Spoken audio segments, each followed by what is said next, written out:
प्रिय भाई बहन, आज की रोटी की हर सदस्य व्यक्तीं गेले येशू ख्रिस्तांचे मधुर नावांचे सप्रेम नमस्कार। आज की दिनांक 1 डिसेंबर 2025 सोमवार।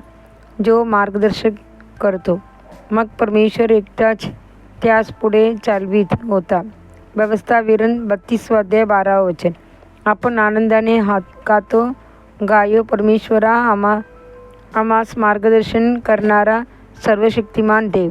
घरोघरे तो आपल्या आयुष्यातील प्रत्येक क्षणी आपल्याला मार्गदर्शन करतो, आपल्या हाताला धरून आणि न्यायाची मार्गावर चालवितो। परमेश्वर त्यानंही मार्गदर्शन करतो जे एकटे दिसतात। एलियाला बघा, तो एकटाच उभा होता, त्याला आधार देण्यासाठी किंवा धीर देण्यासाठी कोणीही नव्हते। तरीही एलियाने स्वतःला परमेश्वराच्या हातात सोपविले आणि दैवी मार्गदर्शनासाठी त्यांच्या सान्निध्यात थांबला। देवाने त्याचे किती अद्भुतपणे मार्गदर्शन केले।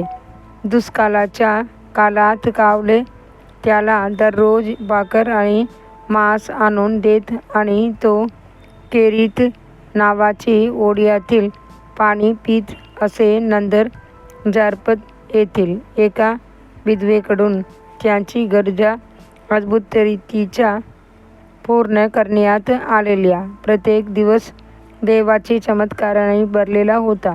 जेव्हा तुम्ही तुमचे हात पूर्णपणे परमेश्वराच्या हातात देता, तेव्हा तो तुमचे आणि तुमच्या संपूर्ण कुटुंबाचे प्रेमाने मार्गदर्शन करील। त्याने नोआ आणि त्याच्या कुटुंबाचे जगात रक्षण केले नाही काय? त्यांना विनाशापासून वाचविले नाही काय? कोर्नेलियस आणि त्याचे घराणे प्रभूवर विश्वास ठेवले, तेव्हा परमेश्वराने त्याने पवित्र आत्म्याची अभिषेक व स्वर्गीय आशीर्वादाने परिपूर्ण केले। आपल्या कुटुंबाच्या जबाबदाऱ्या देवाच्या हातात सोपवा आणि तो नक्कीच तुम्हाला अद्भुत रीतीने मार्गदर्शन करेल। त्याने तब्बल 2 दशलक्ष लोकसंख्या असलेल्या इस्रायल राष्ट्राचे बालवटातून मार्गदर्शन केले नाही काय? संख्या 21 मध्ये लिहिलेल्याप्रमाणे देवाने मिस्रमधील गुलाम असलेल्या आपल्या लोकांना दूध आणि मध वाहणाऱ्या देशाकडे सुरक्षित नेले। फक्त युद्धासाठी सज्ज असलेले सगळ्याचे 1000 अधिक पुरुष होते। स्त्रिया आणि मुलांसह ही संख्या 2 दशलक्षाहून अधिक असावी। असा विशाल लोकसंख्येला बालवटात दररोज खाऊ पिऊ घालणे एखाद्या मनुष्याला शक्य होते काय? पण आपल्या लोकांना पुढे चालविणाऱ्या सर्वशक्तिमान देवासाठी काहीही अशक्य नाही। त्यांची हात कधीच लहान झाला नाही। त्याने त्यांना स्वर्गातून रोज मन्ना दिला, बटेर आणून दिले, दिवसा ढगाचा आणि रात्री अग्नीचा कांब देऊन आपल्या बलवान हाताने त्यांचे मार्गदर्शन केले।